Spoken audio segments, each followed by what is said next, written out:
رمضان المبارک کی آمد ہے، اس کے بارے میں چند گزارشات بہت عاجزی کے ساتھ پیش کرنی ہیں۔ رمضان روزہ بہت بڑا عمل ہے۔ اللہ تعالیٰ نے فرمایا کہ روزے کا بدلہ میں خود ہوں، اور ایک جگہ فرمایا کہ میرے نبی نے کہ کوئی جانتا ہی نہیں ہے کہ روزے کا ثواب اللہ نے کیا رکھا ہے۔ تو اللہ ہمیں توفیق دے روزے رکھنے کی۔ تو اس سے پہلے ہم اپنے دلوں کو صاف کر لیں۔ کسی کی نفرت ہے اس کو صاف کر دیں، بغض ہے، حسد ہے، کینہ ہے۔ کینہ ہوتا ہے کسی کو نقصان پہنچانے کی نیت، یہ بغض سے زیادہ بڑی چیز ہے۔ تو اس قسم کی جتنے بھی ہمارے دل میں منفی چیزیں ہیں، یہ ہم اللہ سے مانگ کے اپنے دل کو صاف کر دیں تاکہ ہمارے روزے قبول ہوں۔ اور خاص طور پر اگر ماں باپ کی نافرمانی ہے تو رمضان میں اس کی بخشش نہیں ہوتی۔ ماں باپ کے پاؤں پکڑ کے معافی مانگ لیں۔ اگر شراب کی عادت ہے تو شرابی کی بھی بخشش نہیں ہوتی، توبہ کر لے تو سب معاف ہے، تو اس سے بھی ہم توبہ کریں۔ اور رشتہ داروں سے برا سلوک ہے تو اس سے بھی ہم توبہ کریں اور ان سے ملیں، جا کر جھک جائیں۔ اور جھک جانے میں اللہ نے عزت رکھی ہے۔ اور کسی کے بارے میں دل میں کینہ ہے، یعنی اس کو نقصان پہنچانے کی نیت اور ارادہ ہے، اس سے بھی توبہ کریں تو انشاءاللہ ہمارے روزے اللہ کی بارگاہ میں قبول ہوں گے۔ آخری رات اللہ فرماتے ہیں کہ دن کے روزے اور رات کے قیام کی وجہ سے میں نے ان کے سارے گناہ معاف کر دیے۔ اور اللہ تعالیٰ نے ہر امت پہ روزہ فرض کیا ہے۔ ہمارے لیے روزہ آسان کیا ہے کہ ہمارے لیے سحری بھی ہے اور ہمارے لیے افطاری بھی ہے۔ تو اہتمام سے ہم ان روزے رکھیں اور کوشش کریں کہ پیٹ بھر کے نہ کھائیں تاکہ جسمانی فائدہ بھی ہو، روحانی فائدہ بھی ہو۔ اگر ایک مہینہ پورا ہم اس طرح روزہ رکھیں کہ ہمیں ظہر سے بھوک لگنی شروع ہو جائے تو پورے مہینے میں ہمارے جسم کے اندر جتنی بھی کثافتیں اور غلط چیزیں جمع ہیں وہ ساری دھل جاتی ہیں اور صاف ہو جاتی ہیں۔ تو رمضان کا مطلب ہے جل جانا۔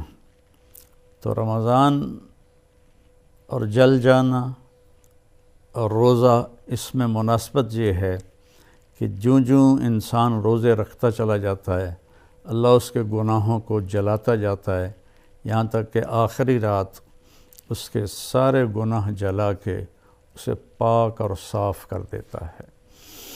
تو ہم اپنے دلوں کو صاف کر کے لڑے ہوئے سے صلح کر لیں، معاف کر دیں۔ چند دن کی دنیا ہے، لڑائی جھگڑے کا موقع ہی کہاں ہے۔ چند صبحیں ہیں، چند شامیں ہیں، بہت سی بیت گئیں، تھوڑی باقی ہیں۔ بہادر شاہ ظفر رحمۃ اللہ علیہ کا شعر ہے، ان حسرتوں سے کہہ دو کہیں اور جا بسیں، اتنی جگہ کہاں ہے دل داغدار میں۔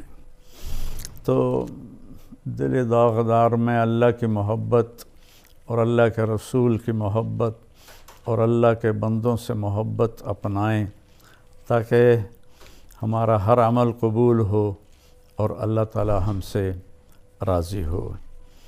اور دوسری بات یہ ہے مالدار حضرات کے لیے کہ زکوٰۃ کا تو ضرور اہتمام فرمائیں۔ بہت غربت ہے، اور بہت مہنگائی ہے، ہمارے گناہوں کی سزا ہے کہ مہنگائی کا عذاب ہے ہمارے اوپر۔